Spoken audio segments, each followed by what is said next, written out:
Bom dia, meu nome é Rodrigo e eu vou falar um pouco sobre fatores limitantes.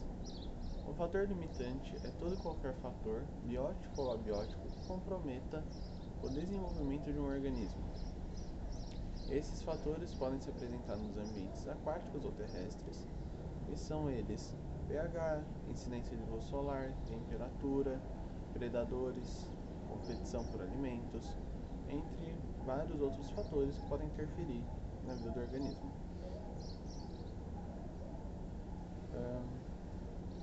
A lei do mínimo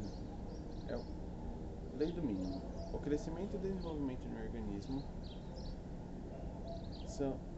são limitados pelo recurso que estiver em menor quantidade relativa às necessidades do organismo. Muito falado na agricultura, por exemplo, podemos citar o fósforo como fator limitante. Quando há pouco ou nenhum fósforo no solo, fica impossível a produção dos organismos vegetais, pois o fósforo atua nas funções básicas das plantas, limitando sua produção, pois está ligado ao armazenamento e à transferência de energia. A lei da tolerância. Para cada espécie, existem amplitudes e tolerâncias com limites mínimos e máximos aos fatores ecológicos, dentro dos quais sua existência é possível. A tolerância é determinada pelas características fisiológicas e adaptativas de cada espécie.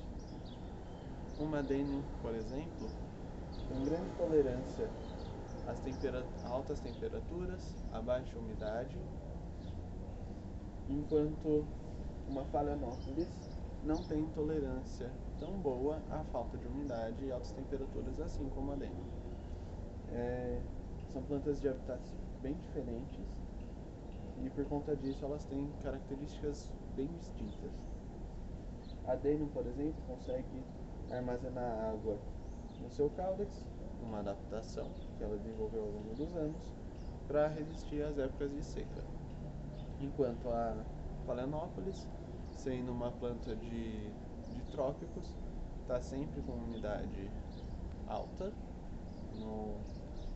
umidade relativa do ar alta, ela não sofre com água. Outro fator limitante é em questão a espaço. A dênio consegue crescer imensamente na natureza, mas por todas elas estarem em vasos, elas crescem pouco. Inclusive, esse é um dos fatores que acabou gerando o bonsai. Era uma árvore grande, como todas as outras, que foram sendo selecionadas artificialmente pelo ser humano até obter um bonsai, uma árvore em miniatura. Continuando.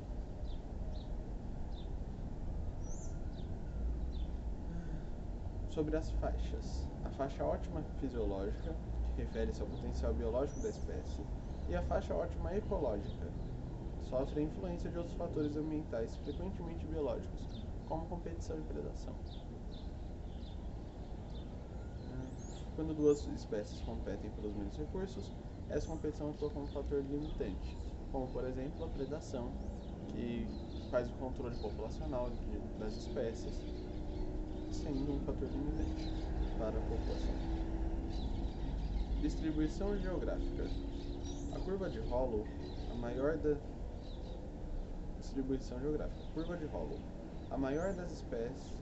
das espécies tem extensões geográficas pequenas, enquanto poucas espécies têm extensões geográficas grandes. Isso se dá principalmente em relação à lei da tolerância, pois há necessidade de uma faixa de tolerância ampla a diversos fatores para que a espécie se disperse por vários habitats. Regra de Rappaport. As extensões geográficas decrescem dos polos à linha do Equador, em função da variabilidade climática, onde na faixa polar há poucas variações e ao seguir em direção à linha do Equador começamos a ver as mudanças de estações, variações climáticas, tempestades e secas. Esses são os fatores limitantes mais comuns, que são, como eu já disse antes, são a temperatura, a incidência de luz solar, basicamente todos os fatores que encontramos em todos os habitats. Eu já doei tudo. como não ficou muito legal, como não pegou muito bem no vídeo, eu resolvi fazer essa parte separada. Essa é a Denon obesum, a qual foi selecionada naturalmente pela falta de umidade, pelo extremo calor da África, e ela acabou sendo selecionada através de gerações para obter esse caudex mais gordinho, o qual comporta a umidade que ela precisa para se manter nas épocas de seca. Esse aqui é o meu bonsai de Elícia, que foi sendo selecionado artificialmente pelo ser humano para se obter uma árvore em miniatura. Essa é muito florífera, ela resiste bem à luz solar, resiste bem à falta de água, assim como a maioria das árvores, porém ela está limitada pelo espaço. A limitação dela é em relação a espaço. Essa daqui é a Phalaenopsis. Eu adquiri ela há pouco tempo, mas eu sei que as necessidades dela são um clima ameno, não muito quente, meia sombra, com uma boa umidade relativa. Inclusive ela está no esfagno para manter a umidade. E aqui é uma planta que eu não tive, eu esqueci de pesquisar o nome científico, mas aqui podemos ver que a adaptação dela é com relação à incidência de luz solar. Ela é uma suculenta, então ela resiste bem a bastante sol, bastante calor. E a adaptação dela é ficar mais avermelhada nas folhas que têm alta incidência de luz solar, e ficando mais verde onde tem menos, para obter mais energia. Bom, apresentando alguns gráficos para explicação, neste gráfico conseguimos ver a lei da tolerância. Porém, de ser colocado qualquer fator limitante nesse gráfico, como por exemplo a temperatura, nós conseguimos ver que existe uma faixa de tolerância na qual o indivíduo consegue existir, mas não em seu potencial máximo. E o pico desse gráfico mostra o ótimo fisiológico, que é onde se mostra o potencial máximo do indivíduo.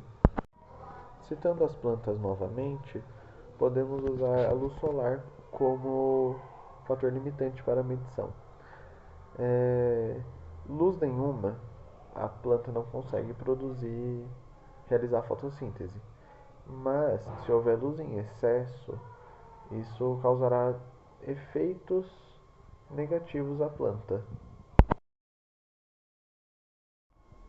Bom, nesta imagem conseguimos ver um pouco mais sobre a lei do mínimo, na qual a produtividade de um organismo está limitada pela quantidade de um determinado recurso. Nesse caso da imagem, o recurso é o fósforo.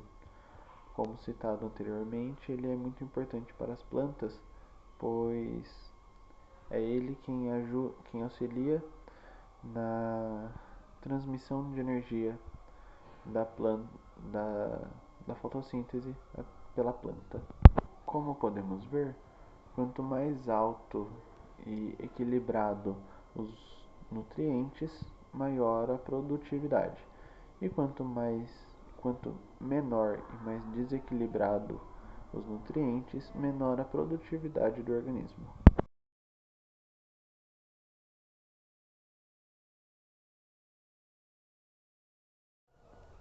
Já neste outro gráfico, conseguimos ver a curva de Hollow, que basicamente mostra que poucas espécies têm grande distribuição geográfica e que a maioria das espécies tem pequenas distribuições geográficas.